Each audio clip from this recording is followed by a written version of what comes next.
You're listening to the Emotional Abuse Recovery Podcast, episode number 19. There are so many things I want to talk about when it comes to boundaries. Boundaries are one of my favorite things.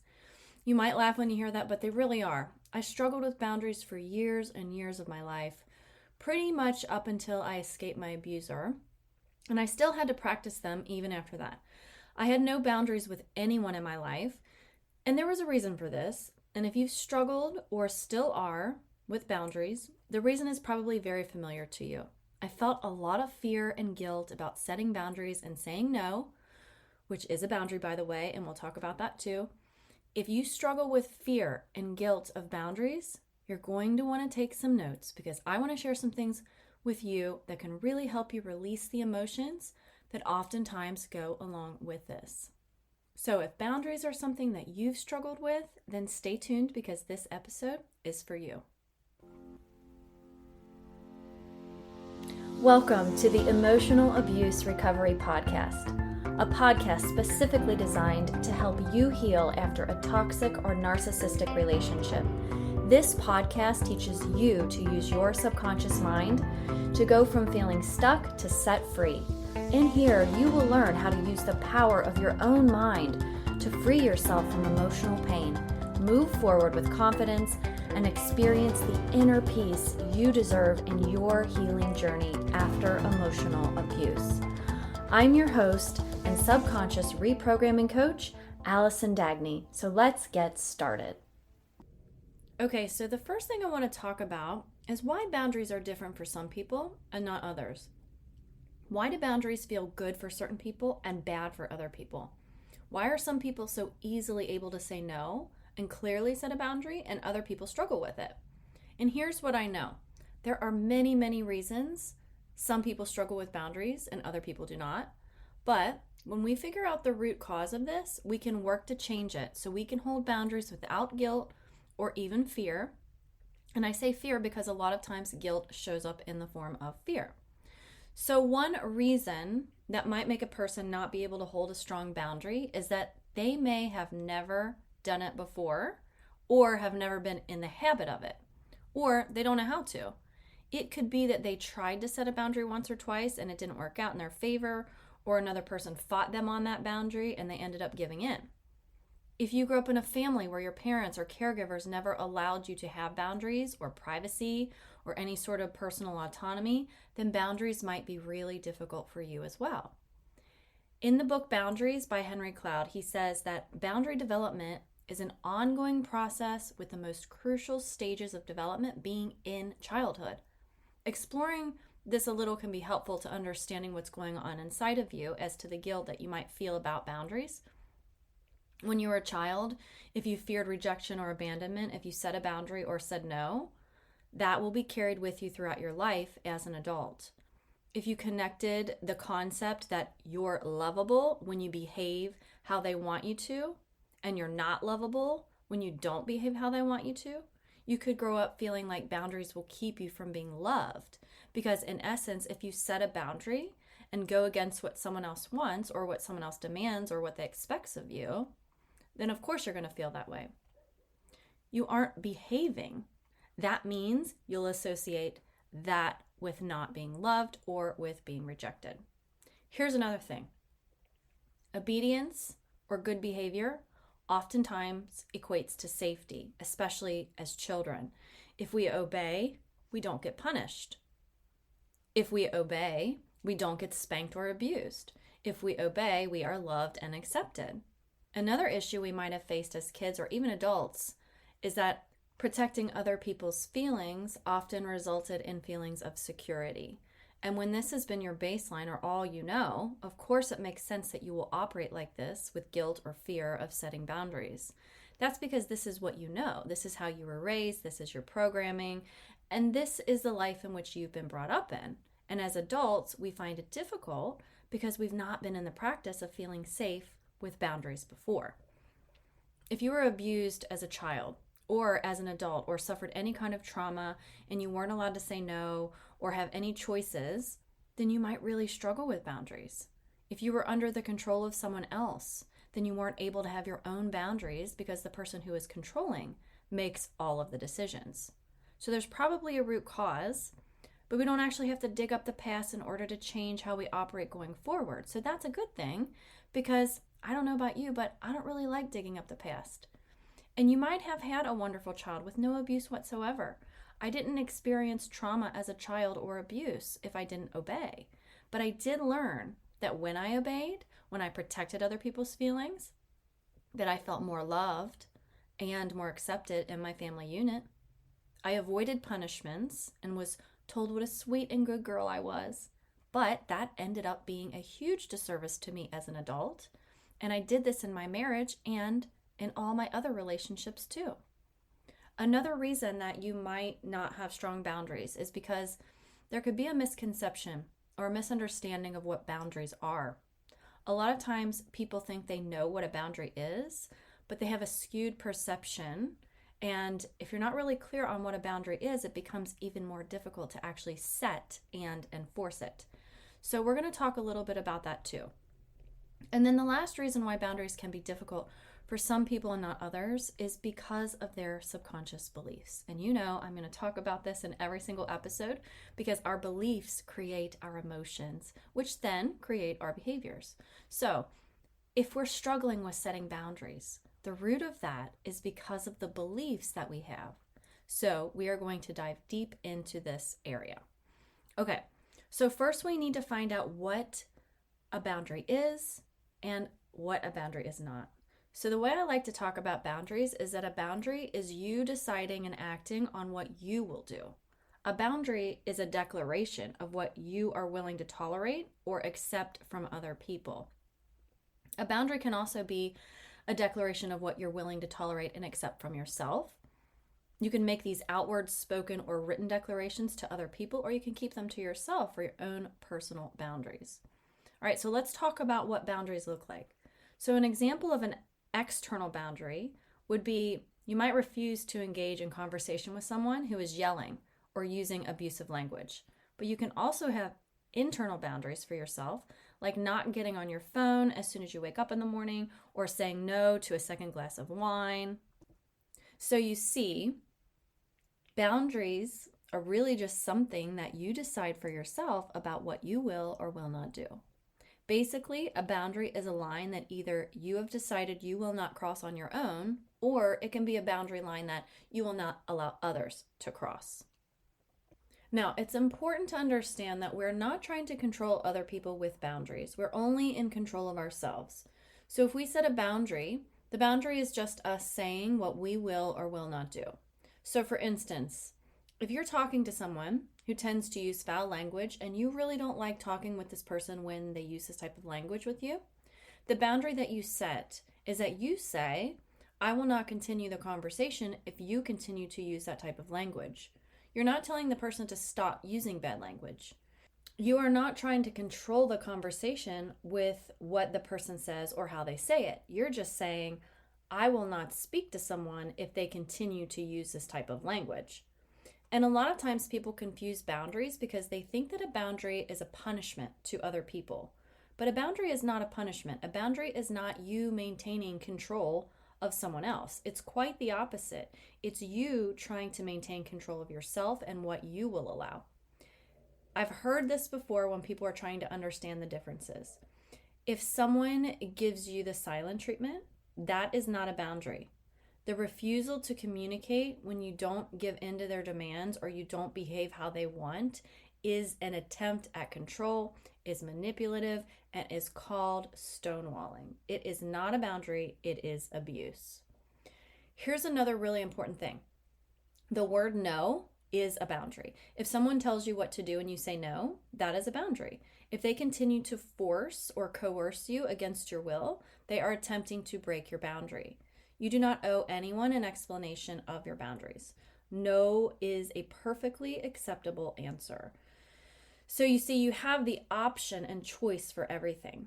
If you want to explain your reasons, you certainly can, but you're not required to. You will have to make the decision of whether or not to explain your no or to just leave it at that.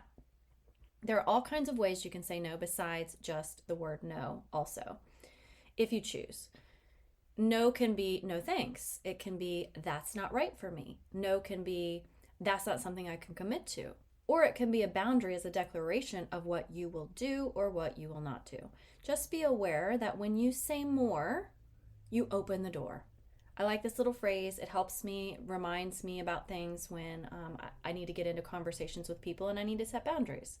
Basically, what this means is that when you give reasons and explanations, it opens the door for the other person to knock those reasons down. For instance, years ago, I had a friend who constantly asked me to babysit her kids. I wasn't in the habit of setting boundaries and saying no back then, so I always had an excuse. The problem with excuses is that they can be shot down. She would say, "Hey, can you watch my kids today?" And if I could, I would, but it was becoming a habit where she asked me consistently and began taking advantage of me. I didn't feel right about it, but I didn't know how to set a boundary or tell her no. So I would give an excuse, usually a made up one or a lie to avoid a confrontation or avoid feeling guilty. I'd say something like, "Oh, sorry, I can't. I'm taking the kids to the zoo," or whatever. And she'd say, "Oh, that's fine. My kids can go with you. You should have enough room in the van, right?" See how easy it was for her to get around that? The more you say, the easier it is for someone to knock down your no. "Oh, sorry, I can't watch them. I'm just really exhausted, and I don't think I can keep up with all the kids today." "Oh, I'm sure you'll be fine. I'll just bring them over during your kids' nap time so you get a break." Now, I will say, this old friend of mine had some very highly toxic and narcissistic traits, so looking back, I can see that she wasn't a very good friend. Constantly pushing boundaries and not taking no for an answer. But I'm actually not going to blame her for this because it was me who didn't set the boundaries. I could have easily said, "I'm happy to watch your kids for you one day a week, but if you ask for more than that, I'm going to have to say no." I could have set a boundary where I said, "If I'm going to watch your kids, I will need at least a week's notice. It's not feasible for me to be a last minute option. You'll have to find someone else for that." So if the person continues to pressure you, or in some cases attempt to manipulate, guilt, or coerce you, you can simply repeat yourself. "I don't think you're hearing me. I said no." Now, this is where the emotions come in. We start feeling guilty. We might feel guilty before we set a boundary, when we set it, and even after we set it. A lot of people struggle with setting boundaries and feel guilt because there might be a sense of obligation. These beliefs of, "I should do this for them because they did that for me," or "I should do that because it's my obligation as a wife or a mother or a sister." When it comes to boundaries, guilt will keep you from doing what is right for you and for others. You could permit your child to talk nasty to you because you feel guilty telling them not to, but you know that isn't the best thing for that child or for you. You could allow abuse because you feel guilty standing up for yourself, but you know that isn't in your best interest or the relationship. Here's a really important thing to remember. No one has the power to make you feel guilty. And I'm saying this with so much compassion because I used to feel so much guilt too. If you keep saying, "So-and-so is always making me feel guilty," you are giving all your power away to that person. They are able to manipulate you to do whatever it is they want. So it's really critical to recognize that there is a part of you that is believing things that goes along with these ideas that you should feel guilty, or that you shouldn't set boundaries, or that you'll be rejected or unloved or abandoned. And that brings me to your subconscious mind, because that is where this all happens, even if you don't realize it. As you know, I'm always going to bring this back to what's inside of you. If you're feeling guilty about something related to setting healthy boundaries for yourself, of course you're not going to want to set them at all. That guilt feeling is extremely uncomfortable, and we want to avoid it. And if you do set them and feel guilty afterwards, you're not going to want to set them again. But here's the thing. If we go along with others out of guilt, we are betraying ourselves for the needs of others. One thing I want to invite you to think about is we are not responsible for how other people feel. We are only responsible for how we feel. If we set a boundary and it angers or disappoints the other person, that is not our burden to bear. We have to take ownership of our own feelings and our own emotions, just like everyone else. If we are constantly trying to influence, protect, manipulate other people's emotions, what does that mean about us? even if it's coming from a good place. Guilt is a strong emotion, but there is a difference in feeling guilty and actually being guilty. Carrying around guilt is like carrying a big bag of rocks labeled guilt. If you just put that bag down, it makes whatever you're doing a lot easier. So you might be asking, well, how do I get rid of this feeling of guilt? How do I stop feeling guilty before setting boundaries, while the boundaries are in place and after they've been set? And here's a very, very simple thing you can do. Start asking yourself questions. You can do this in your mind, but I really recommend doing it on paper because then you can go back and reread it later. Our thoughts can come and go so quickly. But if you capture those questions on paper, you can go back and review them so you can help yourself release that guilt. So what kinds of questions am I talking about? I'm talking about questions related to your past, related to your present, and your future. So if you have a pen and paper, you can write this down. Number 1, what was I most often thinking in the past when I couldn't set boundaries? Number 2, what am I most often thinking now when I anticipate setting boundaries? And number 3, what do I believe it will mean about me if I set boundaries now or in the future? These kinds of questions will help you understand what it is in your subconscious mind that is causing those feelings of guilt. And if this is the first time that you're listening, it is our subconscious mind and subconscious beliefs that are the source of our emotions. We cannot have any emotion without a belief that comes first. Do you feel things like, if I say no, they won't like me. If I set a boundary, they'll think I'm mean. I should always help everyone no matter what. I shouldn't rock the boat or cause conflict. Setting boundaries will hurt people's feelings. It's wrong not to help people. Here's what I want you to remember about this. A belief is something that is not 100% true 100% of the time for 100% of people. So if you're having emotions of guilt because of the thoughts on repeat in your mind, like the ones I just repeated, then I can assure you, you can change it by starting to get really curious about the things that you think. So let me ask you, is it possible they might still like you even if you say no? Was there ever a time you declined an invitation and they still liked you? And is it possible that if you set a boundary, they won't think you're mean, but might think you're a good communicator and respect you more? Isn't that possible? And if you're believing setting boundaries will hurt people's feelings, isn't it just as possible that it won't hurt their feelings? And if you're thinking, gosh, yeah, I don't want to hurt their feelings, I'd ask you, do you feel it's your responsibility to protect other people's emotions? If you said yes, then that's another subconscious belief you just uncovered. Maybe you're not responsible for protecting their feelings. Maybe it's just as possible that other people's emotions are created from their own belief systems and their own experiences and programming, and it has absolutely nothing to do with you, which is why it's also possible you aren't responsible for protecting how they feel. So you see, the guilt we feel about boundaries isn't because we are guilty. It's because we feel an emotion of guilt because of what we are thinking and believing in our subconscious minds. If you want to change that so you can release the guilt, you need to get into the questions. What am I making this mean? What am I thinking about when I'm feeling this way? Write it all down and then start to act like the best lawyer you can and poke holes in those beliefs. What else could be true? What else could be possible? Is there another way I could look at this? What might a person who is a professional at setting boundaries believe? The answers are always in the questions. The more curious you get, the more you begin to shift. Now, one last thing I'd like to challenge you with before we wrap up is that I realize that not only is there guilt with setting boundaries, but most of the time there is an underlying emotion of fear. Fear of rejection, fear of abandonment, fear of the loss of a relationship. There are so many fears, but I learned this a long time ago. We cannot talk ourselves out of fear. We have to walk ourselves out of it. This means we have to take steps toward fear to make it get smaller. Fear is the only emotion that gets smaller the more that we face it. So the challenge is this: decide on one very small step you can take toward fear. If you have been struggling to set boundaries because of guilt, think about one small step you can take to make this fear smaller. The next time you're asked for a favor you don't really want to do, can you say no without an explanation or an excuse?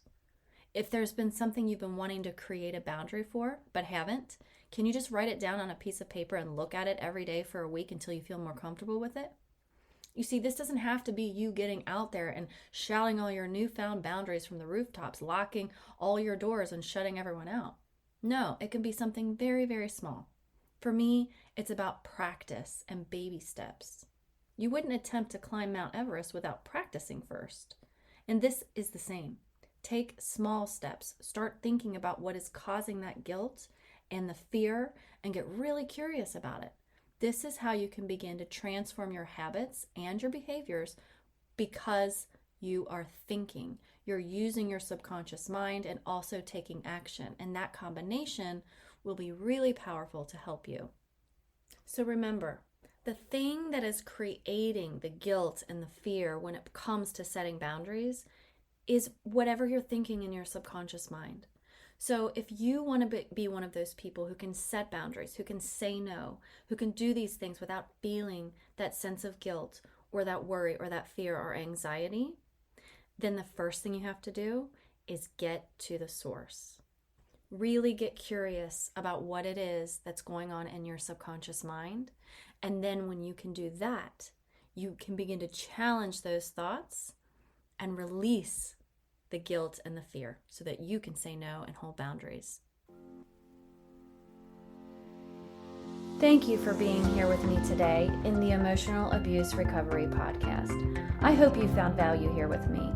If this podcast episode was helpful to you, I'd love for you to hit subscribe and leave me a review. My goal is to help you go from feeling stuck to set free.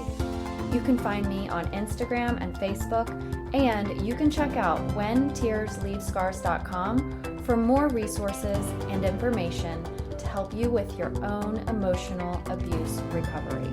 Until next time, here's to believing in